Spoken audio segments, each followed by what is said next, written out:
ସକାଳୁ ଏସବୁ କାମ ନ ସାରିଲେ ମୁଁ ଗାଧେଇ ଯାଏନି। ସେଇଥିପାଇଁ ଗାଧୁଆଟା ମୋର ବେଳେବେଳେ ଟିକେ ଡେରି ହେଇଯାଏ। ଦେଖିଲେ କେତେ ମାଛ ମୋ ପୁଅ ମହାନଦୀରୁ କିଣି ଆଣିଛି, ପୋହଳା ମାଛ। ସେ ବଡମ୍ବାରୁ ଆଇଲା ବେଳେ ନରାଜରୁ କିଣିକି ଧରି ଆସିଥିଲା।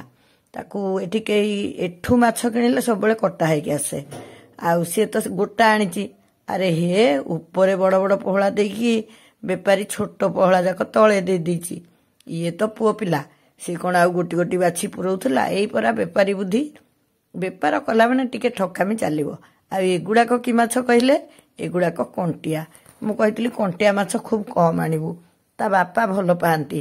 ହେଲେ ମାଛ ବାଛିବା ବଡ କଷ୍ଟ। ଦେଖୁନାହାନ୍ତି କେଡେ କେଡେ କଣ୍ଟା, ଖାଲିଟାରେ କଣ ତା ନାଁ କଣ୍ଟିଆ ହେଇଛି? ଏ 3ଟି କଣ୍ଟାକୁ କାଟି ମାଛ ବାଛିବା ବଡ କଷ୍ଟ। ମୁଁ ମାଛ ବାଛିଲା ବେଳକୁ ପ୍ରାୟ ମୋ ନାତି କି ନାତୁଣୀ ଆସି ମୋ ପାଖେ ଠିଆ ହନ୍ତି, ଆଉ ମାଛ କଥା ପଚାରନ୍ତି। ମୁଁ ବି ସେମାନଙ୍କୁ ମାଛ ବିଷୟରେ ବୁଝେଇ ଦିଏ, ଆଉ ମାଛର ନାଁ ବି କହିଦିଏ। ଏଇଟା ତ ପୋହଳା ମାଛ। ଏଇ ପୋହଳା ଭିତରେ କେତେଟା ବଡ ଥିଲା ଆଉ କେତେଟା ଛୋଟ ଥିଲା।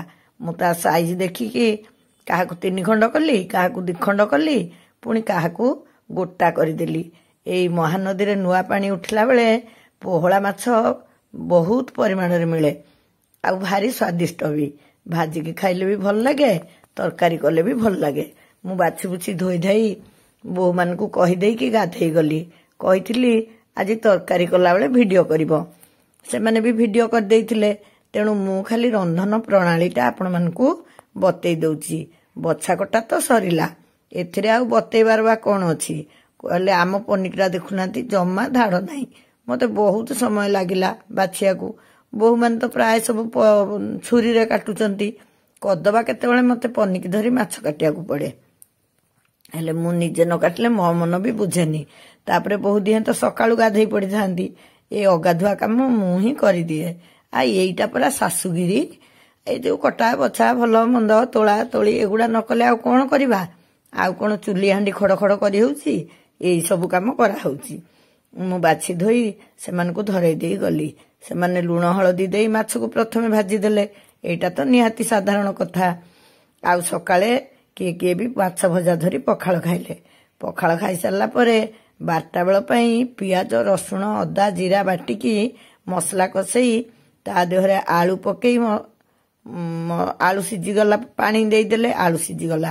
ସେଇ ଆଳୁ ଯେତେବେଳେ ସିଝି ଆସିଲା, ଭଜା ମାଛ ପଡିଲା। ଏଇ ପୁରା ମାଛ ଭଜା ଚାଲିଛି, ଭଜା ମାଛ ପଡିଲା। ଭଜା ମାଛ ପଡିକି ଆଳୁ ପୁରା ସିଝିକି ମାଛ ଟିକେ ପାଣି ଖାଇଗଲା ପରେ ଅଳ୍ପ ସୋରିଷ ଚିକିଣେଇକି ରଖିଥିବେ, ପୁରା ଟିକିଏ, ତାକୁ ସେ ତରକାରୀ ଦେହରେ ବୁଲେଇ ଦେବେ। ତାହେଲେ ପୋହଳା ମାଛର ଝୋଳଟା ବହଳା ହେଇଯାଏ। କଥାରେ ନାହିଁ, ମାଛ ପୋହଳା ଝୋଳ ବହଳା। ଝୋଳ ବହଳା ନହେଲେ ପୋହଳା ମାଛଟା ସୁଆଦ ଲାଗେନି। ସେଇଥିପାଇଁ ଏମିତି ଟିକେ ସୋରିଷ ବୁଲେଇ ଦେବାକୁ କହେ।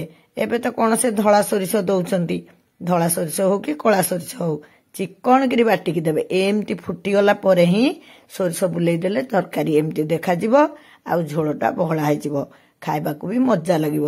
ଆପଣମାନେ ଯଦି କେତେବେଳେ ନରାଜ ଆଡେ ଯାଉଛନ୍ତି, ମହାନଦୀ ପୋହଳା କିଣି ଆଣି ଏମିତି ବହଳା ଝୋଳ କରି ଖାଆନ୍ତୁ।